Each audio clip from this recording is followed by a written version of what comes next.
Shalom sahabat terkasih, selamat datang di Rebal, Renungan di Balik Layar. Sebuah ruang yang mengajak kita menyelami kedalaman kisah-kisah Alkitab yang sering kita lewati begitu saja. Tetapi jika kita berhenti sejenak, diam dan merenung, maka akan tampak cahaya kasih yang luar biasa tersembunyi di balik setiap kata. Hari ini kita akan memulai perjalanan bersama Rebal dalam episode yang ketiga dengan judul Barabas, Makna Sebuah Pertukaran. Mari berdoa sebelum kita melangkah ke perenungan. Bapa, di dalam nama Yesus, Bapa yang penuh kasih, kami datang ke hadirat-Mu, membuka hati untuk mendengar suara-Mu. Lewat kisah Barabas yang sering terlupakan, ajarkanlah kami tentang makna pengorbanan-Mu yang begitu besar. Urapi setiap kata yang kami renungkan, biarlah Roh Kudus menerangi hati kami untuk melihat siapakah kami sebenarnya di hadapan-Mu. Dalam nama Yesus Kristus, nama yang kudus dan mulia itu, kami berdoa. Amin. Sahabat, siapakah Barabas dalam hidupmu? Atau mungkinkah dia adalah dirimu sendiri?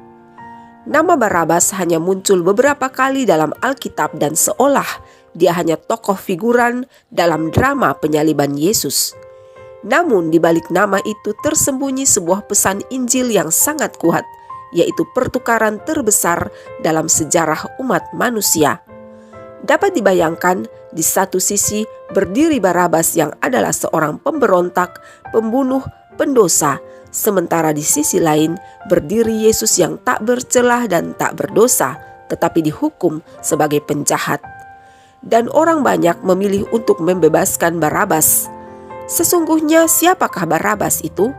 Menurut Injil Matius pasal 27 ayat 16, Injil Markus pasal 15 ayat 7, Injil Lukas pasal 23 ayat 18 hingga 19, dan Injil Yohanes pasal 18 ayat 40, Barabas adalah seorang pemberontak yang melawan pemerintahan Romawi waktu itu.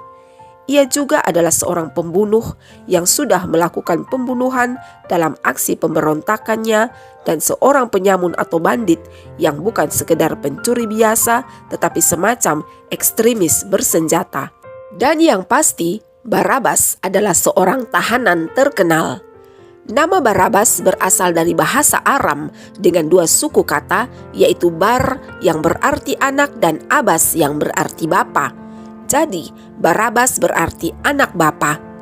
Tidak ada informasi atau tradisi lain tentang Barabas, tetapi beberapa catatan non-kanonik dan hipotesis sejarah menjelaskan bahwa yang pertama, beberapa manuskrip atau naskah tertulis Matius kuno menyebutkan nama lengkap Barabas adalah Yesus Barabas, seperti yang dikatakan Pilatus dalam Injil Matius pasal 27 ayat 17.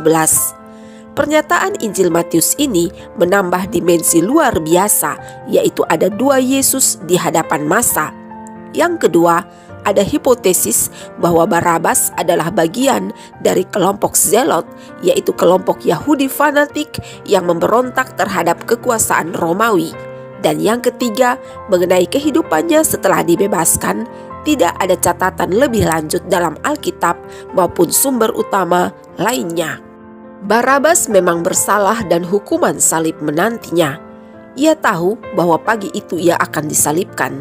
Tetapi sesuatu yang tidak masuk akal terjadi. Pilatus menawarkan pilihan kepada massa, dan tanpa ragu orang banyak itu berteriak, "Bebaskan Barabas, salibkan Yesus." Yesus tidak dihukum karena kesalahannya, tetapi dihukum karena menggantikan Barabas. Dan lebih dari itu, Yesus menggantikan tempat kita semua, tempatku dan tempatmu.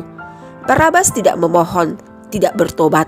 Dia juga tidak berkata terima kasih. Dia hanya menerima kebebasan yang tidak layak dia terima karena orang lain menggantikan tempatnya. Ini adalah sebuah makna spiritual yang sangat dalam, karena ini adalah gambaran Injil yang sejati. Yesus menggantikan orang berdosa bahkan saat mereka belum sadar bahwa mereka butuh untuk diselamatkan. Sahabat, kita semua adalah Barabas. Sebagaimana tertulis dalam Roma pasal 5 ayat 8, akan tetapi Allah menunjukkan kasih-Nya kepada kita oleh karena Kristus telah mati untuk kita ketika kita masih berdosa. Dalam menjalani hidup, kita sering merasa baik, religius, aktif dalam berbagai kegiatan pelayanan, tetapi kebenarannya kita semua pernah menjadi Barabas, yaitu kita memberontak pada kehendak Tuhan, kita membunuh lewat kata dan sikap, dan kita menginginkan kebebasan tanpa konsekuensi. Namun seperti Barabas, kita diselamatkan bukan karena perbuatan kita, tetapi karena pengorbanan Kristus. Kita bebas dan Kristus yang dihukum. Kelanjutan mengenai Barabas atau kehidupannya setelah dibebaskan tidak ada dalam catatan Alkitab maupun sumber sejarah lainnya. Tidak ada kisah tentang tobatnya, dan mungkin itu adalah cerminan paling jujur dari hidup kita hari ini. Apakah yang akan kita lakukan setelah kita diselamatkan? Apakah kita hidup sebagai orang merdeka atau kita kembali ke jalan yang lama? Pertukaran Barabas dan Yesus bukan hanya catatan sejarah, namun lebih dari itu, yaitu simbol dari kasih Allah yang tidak terukur. Yesus tidak hanya mati untuk orang baik, tetapi dia juga mati menggantikan tempat orang terburuk, agar siapa saja yang percaya kepadanya tidak binasa, melainkan beroleh hidup yang kekal. Ketidakhadiran kisah lanjutan tentang Barabas bukan tanpa arti. Semua itu dengan maksud agar kita bisa mengisi halaman kosong itu, karena sesungguhnya kita semua adalah Barabas.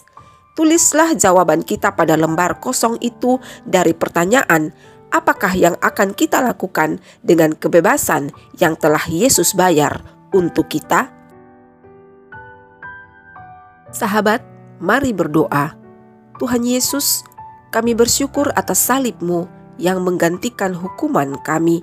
Kami hanyalah Barabas yang penuh dosa dan pemberontakan, namun Engkau memilih untuk menggantikan kami.